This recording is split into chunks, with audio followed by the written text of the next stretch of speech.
So we're going to start off our evening by hearing from Ruth. Ruth, thank you so much again for being able to join us this evening, especially after all that you've been through the past few months.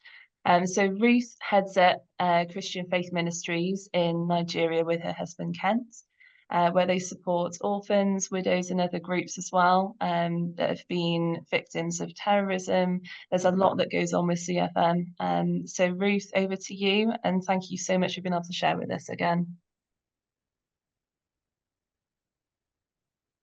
Are you all right to unmute, Ruth? Sorry.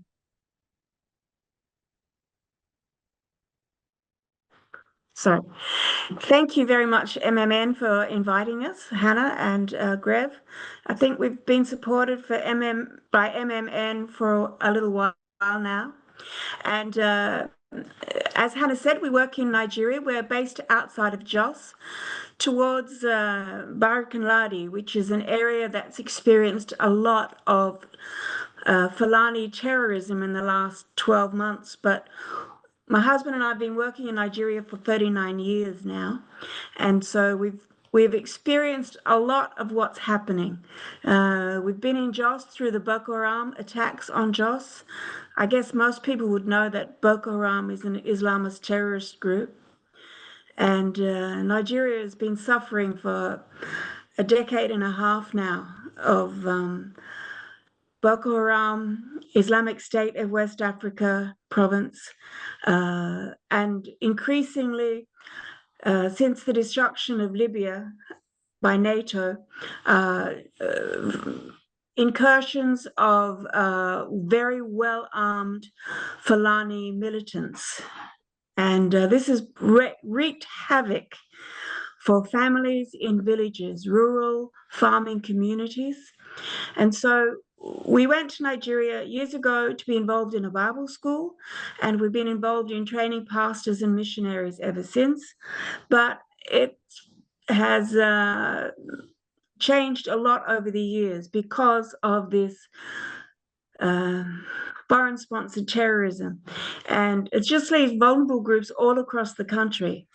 Of course, men are killed in trying to defend their homes and their families, leaving widows and orphans.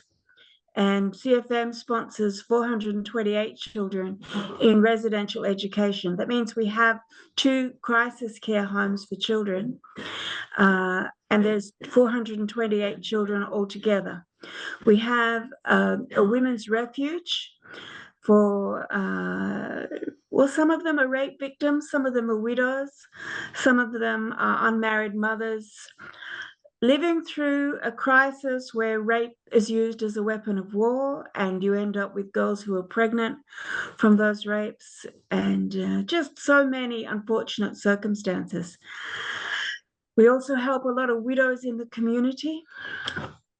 Our main thrust is Bible college, and we are aiming at grassroots rural communities.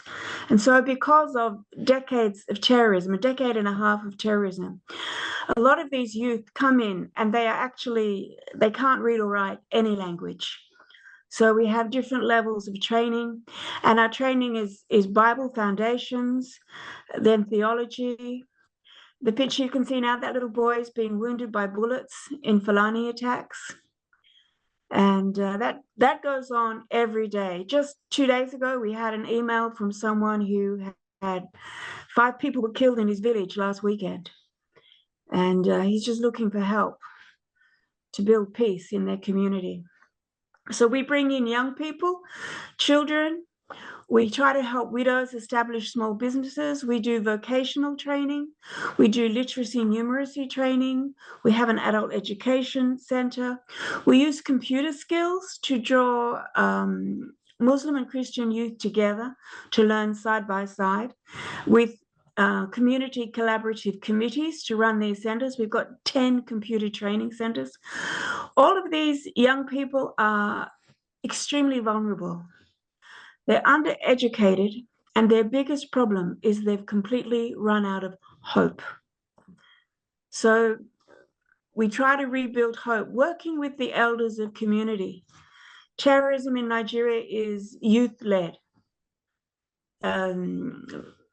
rich guys with guns come in and offer them a gun and money. And so young people join in terrorism.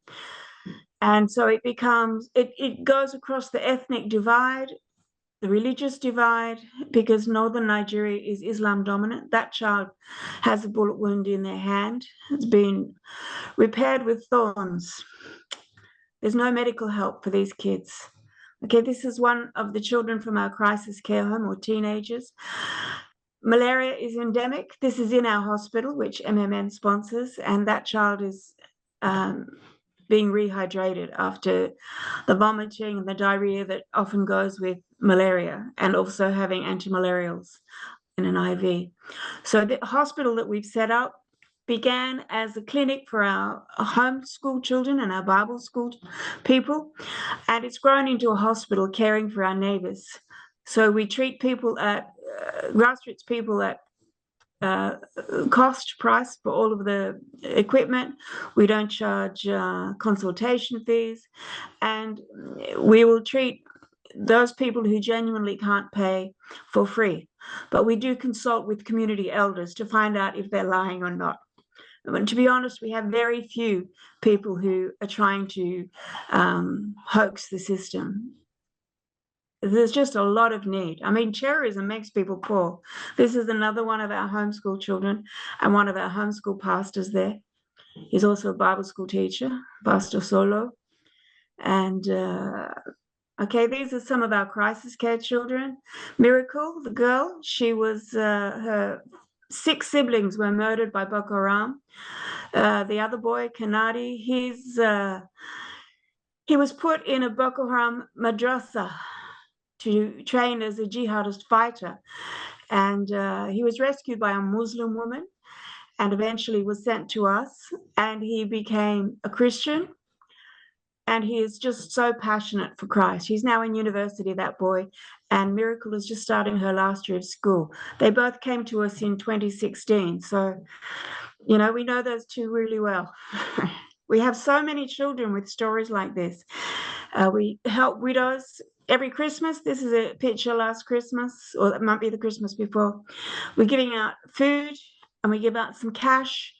And we have a whole list of widows, all different ages, of course, and some of them are Muslim, some of them are Christian. We're in a community which has Muslims and Christians. And the way to rebuild community and stop terrorism in its tracks is to bring the two communities together. And that witnesses to Christ. And many of our Muslim neighbors are coming to Christ.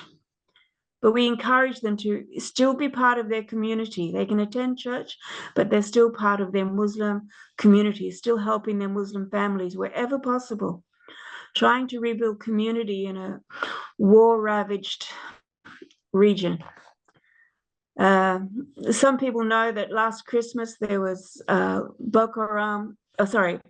Fulani attacks all around us, and our site was attacked. But yeah, we're praying for protection for all of these people, that God will help them work together to overcome the divides, because the aim of terrorism is to divide and conquer. Africa's being plundered by invaders, and they try to divide communities so that they can reap the resources. That's what Boko Haram have done. That's what Fulani do.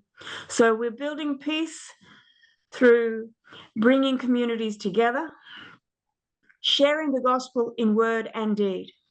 You know, the real aim is what Peter said in his letters, that you wait for people to ask you the question, why are you doing this? And we are asked that question every day. And when we're asked that question, we say, well, you may be my enemy, but Jesus came and loved us when we were his enemies. And he said, follow me. And so many are coming to Christ in that way. Our Bible school, we have about 1,500 in full-time and part-time, different levels of education in Bible school.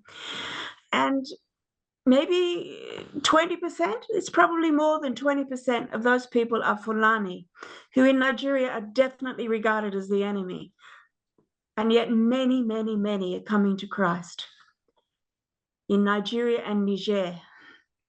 So we're praying for protection for people who are suffering these attacks. We're praying for provision because terrorism makes people desperately poor. Their herds, their flocks, their crops, their small businesses are destroyed in these attacks. And so they have nothing to eat.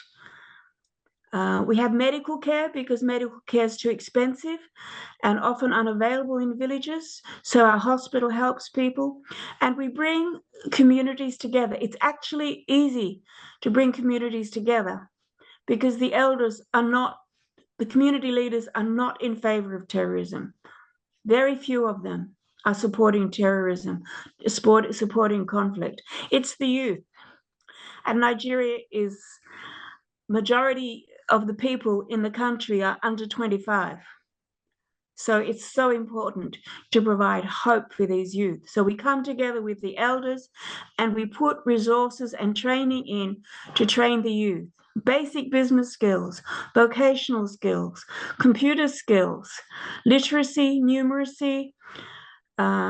We help people access microfinance loans to start business, give them the training to support businesses, so they can run a business properly, because most people don't have much idea.